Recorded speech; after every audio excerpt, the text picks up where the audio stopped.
Саламатсыздар ма 2 сынып оқушылары? Қазақ тілінен 8-ші және 10-ші сабақтар аралығын бірге орындайық. 8-ші сабақ и және қысқа и әріптерінің жазылуы.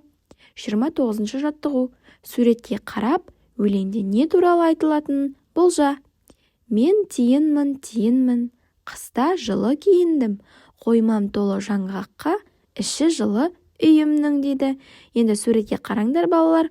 Бұл жерде бізде тиын бейнеленген, иә? Енді өлең мазмұны бойынша қойылған сұрақтарды жалғастырып көр. Бірінші сұрақ өлең не туралы? Екінші сұрақ тиын қыста қалай киінеді? Үшінші және төртінші сұрақтарды құрастыруымыз керек. Үшінші сұрақ тиынның түсі қандай? Төртінші сұрақ тиын қай жерлерде мекендейді? Енді осы сұрақтарға жауап беріп көрейік. Бірінші өлең не туралы? Әрине, өлең тиын туралы.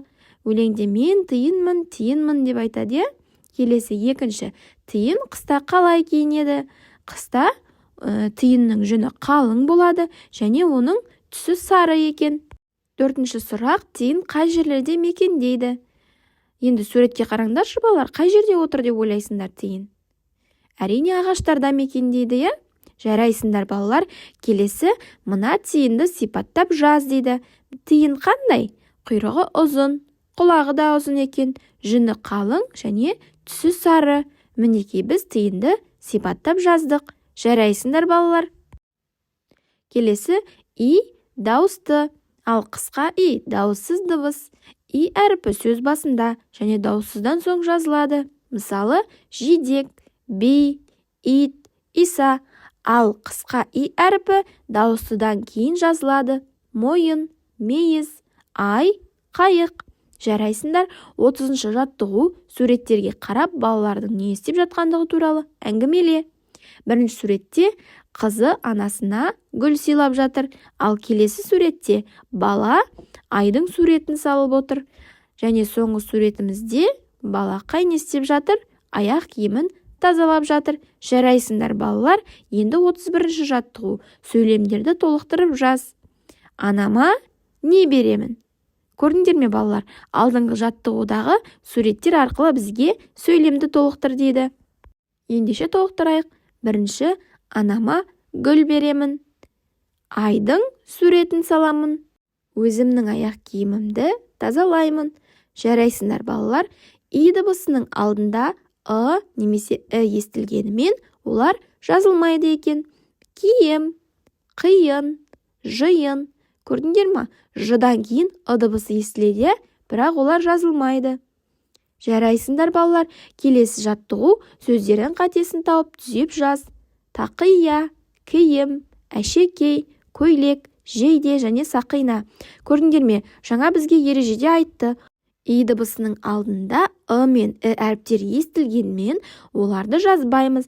Ал мына сөздерде бізге солай жазып қойыпты. Және де қысқа идің төбесінде айы болады. Сол қысқа имен емес, ұзақ имен беріпті. Яғни ұзақ и дегеніміз бізде ол дауысты, ал қысқа и дауыссыз болады. Енді бұл сөздерді дұрыстап жазайық. Тақия, киім, әшекей, көйлек, жейде және сақина. Көрдіңдер ме? Алдында әріптері болмайды және бізде дауысты иіміз әрқашанда дауыссыздан соң тұрады. Ал дауыссыз и, яғни қысқа иіміз дауыстыдан кейін тұрады. Жарайсыңдар. Енді шығармашылық үзіліс. Ерекше сыйлық тақырыбында тірек сөздерді пайдаланып әңгіме құрастыр. Тірек сөздер сыйлық, таңдау, кітап, сыйлау, айдос және қуану. Енді осы сөздерді пайдаланып әңгіме құрастырайық. Ертең менің досым Айдостың туған күні. Айдосқа ерекше сыйлық жасауым керек. Дүкенге барып сыйлық таңдадым. Менің таңдауым кітап болды. Досыма ұнайтыны сөзсіз. Жарайсыңдар балалар. Келесі 9-шы сабақ. И және қысқа и әріптерінің жазылуы. 34-ші жаттығу. Жұмбақты оқып шешуін тап дейді. Әжеме өң берген, жиегін көмкерген, етегі желкендей, киім еді ол нендей дейді. Әрине ол әжеміздің басындағы кимешек. Міне суреттегі әжеге қараңдар, ол кісі басына кимешек киіп отыр. Жарайсыңдар балалар, енді жаңылтпашты жатқа жаз. И және қысқа и әріптері бар сөздердің астын сыз дейді. Енді жаңылтпашты оқиық. Бейсенде бар сеңсең тон, сейсенде бар сеңсең тон, кигендері өңшең тон дейді. Бейсен, сейсен және кигендері. Бейсен мен сейсен деген сөзде қысқа и бар, ал кигендері деген сөзде дауысты иіміз бар екен. Жарайсыңдар балалар, енді шығармашылық үзіліс. Айжанның әшекей бұйымдар салатын қобдишасына идан басталатын сөздер түсіп кетіпті. Соларды табуға көмектесейік. Ит, ине, ирек, илану, инелік және итбалық. Барлық сөздер балалар бізде и әрпінен басталады екен. Енді балалар қараңдаршы, бірінші сөзімізде 2 әріптен құралып тұр, екінші сөзіміз 3 әріптен, ал үшінші сөзіміз 4 әріптен, төртінші сөзіміз 5 әріптен, бесінші сөзіміз 6 әріптен, ал алтыншы сөзіміз 7 әріптен құралып тұр екен. Жарайсыңдар балалар, біз қобдишаға түсіп кеткен барлық сөздерді тауып алдық. Енді келесі мәтінді оқиық. Димаш дене шынықтыру сабағына киетін аяқ киімін жоғалтып алды. Ол менің аяқ киімім жоғалды. Ол өте қымбат тұрады. Оны әке-шешем туған күніме сыйлаған болатын. Табуға көмектесіңдерші деген мазмұнда хабарландыру жазды. Осы хабарландыру арқылы ол аяқ киімін таба ала ма? Таба алмаса, сен хабарландыруды қалай жазар едің? Егер балалар хабарландыру беретін болсақ, ол киімнің түсін жазуымыз керек. Және де осы киімді көргендер болса, маған хабарласыңыздар деп, ол жерде өзіміздің мекен жайымызды немесе телефон номерімізді қалдыруымыз керек. Хабарландыруға солай жазуымыз керек. Жарайсыңдар, келесі 10-шы сабақ. И және қысқа и әріптерінің жазылуы. Өлеңдегі көп нүктенің орнына тиісті әріпті қойып оқы. Сол әріпті неліктен қойғаныңды дәлелде. Кім дейміз? Сыйлап үлкен ағаны, сәлем берген баланы. Кім дейміз? Әдепті екен бұл дейміз. Таудай биік талабы, жақсы оқитын баланы. Кім дейміз? Үлгілі екен бұл дейміз. Бізде бірінші сөзіміз сыйлап, және одан соң екінші жолдағы биік талабы, жақсы оқитын. Осы 3 сөзге біз и әріптерін қойдық.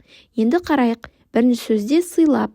Бізде дауысты дыбыстан соң тұратын болғаннан кейін дауыссыз и, яғни қысқа иді қоямыз. Ал екі сөзімізде биік және оқитын. Бұдан кейін дауыссыз дыбыстан кейін міндетті түрде дауысты и тұрады, иә? Ал оқитын дегенде қ дыбысы дауыссыз, и дыбысы дауысты болу керек. Міне біз осыларды ескере отырып, и дыбыстарын қойып шықтық. Жарайсыңдар балалар, келесі Аидаға әкесі планшет сыйлады. Планшеттен кейбір сөздердің жазылуын тексерді. Сол сөздерді көшіріп жаз, және олардың жазылуын есіңде сақта. Сый, сыйлық, сыйла, сыйды, тый және тыйым. Осы сөздердің жазылуын балалар естеріңде сақтаңдар. Келесі сый және тый, бұлардан тараған сөздерде ый жазылады. Сыйлық, тый, тыйым. Көрдіңдер ме балалар? С және т әрпінен кейін ы дыбысы жазылады. Жарайсыңдар, келесі өлеңдегі көп нүктенің орнына тиісті әріпті қойып көшіріп жаз. Апам қонақ шақырып, достарымды жинады. Менің туған күніме көкем көйлек сыйлады. Міне, жинады, көйлек және сыйлады деген 3 сөзге и әрпін қойдық. Бұл жерде жинады, ж дыбысы дауыссыз. Дауыссыздан кейін дауысты дыбыс тұрады. Келесі көйлек, ө дыбысы дауысты, дауыстыдан кейін дауыссыз, яғни қысқа и тұрады. Және сыйлады, ы дыбысы бізде дауысты, ал и дауыссыз болу керек. Жарайсыңдар балалар, келесі 41-ші жаттығу. Сызба арқылы и және қысқа и дыбыстары туралы білетініңді өз сөзіңмен айт. Ереже құрастыр.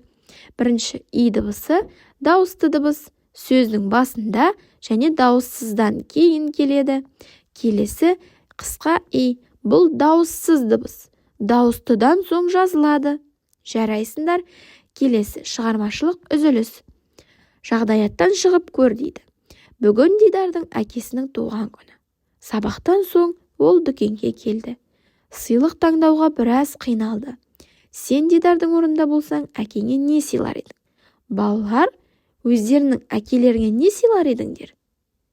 Ең қажетті зат әкемізге не болуы мүмкін? Ең бастысы бізде ер адамға арналған сыйлық болу керек. Және де әкеміздің нені ұнататынын білуіміз керек, е? Сол арқылы сыйлықты таңдай аламыз. Жарайсыңдар балалар, бүгінге сабақ аяқталды. Сау болыңдар.